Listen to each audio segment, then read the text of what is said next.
वह सुबह उठकर मंदिर की ओर जाने के लिए तैयार ही हो रहा था। सुधा, मैं मंदिर की ओर जा रहा हूँ, जब तक तुम घर का ध्यान रखना। हाँ हाँ, तुम जाओ मंदिर की ओर। भला घर को कौन उठाकर ले जा रहा है, और मंदिर जाने के अलावा तुम्हारे पास काम ही क्या है? रामू एक गरीब किसान था, पर वह आलसी बहुत था, इसीलिए वह कुछ भी काम नहीं किया करता था। लेकिन वह शिव का बहुत बड़ा भक्त था, केवल शिव भक्ति में ही उसका मन लगता था। अरे सुनते हो जी, कुछ काम भी कर लिया करो। इतनी आलस ठीक नहीं है, और भक्ति करने से तो हमारा पेट भरेगा नहीं। अगर आप कुछ कमाएंगे नहीं तो हम कैसे कुछ खाएंगे? अरे सुधा, मेरे शिव सब कुछ देख लेंगे, तुम देखना। वह एक दिन मेरे लिए खूब सारा पैसा इकट्ठा करके मुझे भेज देंगे। मैं उनसे बहुत सारा वरदान मांगता हूँ। हाँ हाँ, आप ऐसे वरदान ही मांगते रहिए, वो तो आपको आकर देंगे। अगर आप कुछ कमाएंगे नहीं तो पैसा आएगा कहाँ से? ऐसे ही कर कर उनके घर में रोज लड़ाई हुआ करती थी।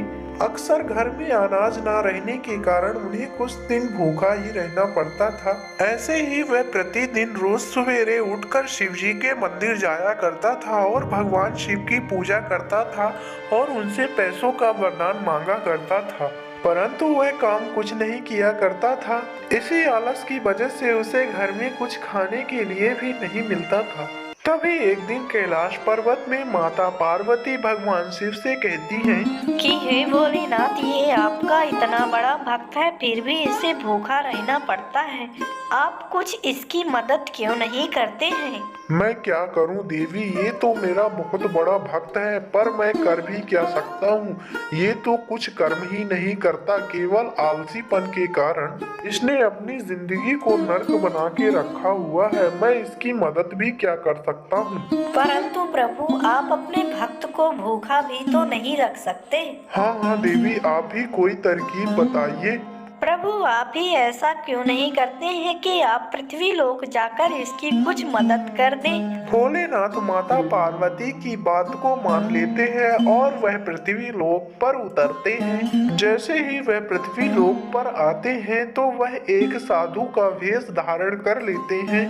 जैसे ही रामू सुबह सुबह मंदिर की ओर जाता है तब उन्हें, बेटा मैं तुम्हें देखता हूँ कि तुम तो दिन भर पूजा करते हो और महादेव से हमेशा बड़े होने का वरदान मांगते रहते हो, फिर भी महादेव ने तुम्हारी एक भी बात नहीं सुनी और ना ही तुम्हें एक भी पैसा दिया। पंडित जी की यह बात सुनकर रामू अपने मन में सोचने लगता है, पंडित तो सही कह रहा है, आखिर अब किया क्या जाए कि मैं बड़ा आदमी बन जाऊं। ऐसा सोचते सोचते वह मंदिर नहीं जाता और घर वापस लौट आता है। दूसरे दिन भगवान शिव एक साहूकार का रूप धारण कर लेते हैं और वह रामू के घर की ओर जाते हैं।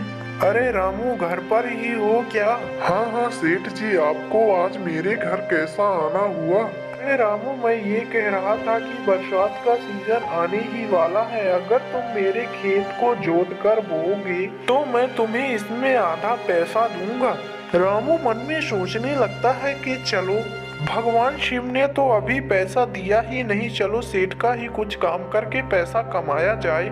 ऐसा सोचकर वह सेठ के साथ चला जाता है और सेठ के यहाँ काम करने लगता है। काम करते करते उसे 6 महीना गुजर जाते हैं और जिस खेत में उसने काम किया था वहाँ एकदम हरी भरी फसल लहरा रही थी। रामू और रामू का सेठ उस फसल को बेचकर खूब सारा पैसा कमाते हैं और रामू का सेठ रामू को भी आधे पैसे दे देता है। लो रामू, ये तुम्हारी मेहनत के पैसे हैं, इन्हीं पैसों को तुमने मुझसे मांगा था। ऐसा कहकर वह सेठ शंकर जी के रूप में बदल जाते हैं। रामू महादेव को देखकर चौंक जाता है कि हे प्रभु, आप मेरे ही साथ थे, पर मैं मूर्ख आपको पहचान ना सका, मुझे माफ कर दीजिएगा प्रभु।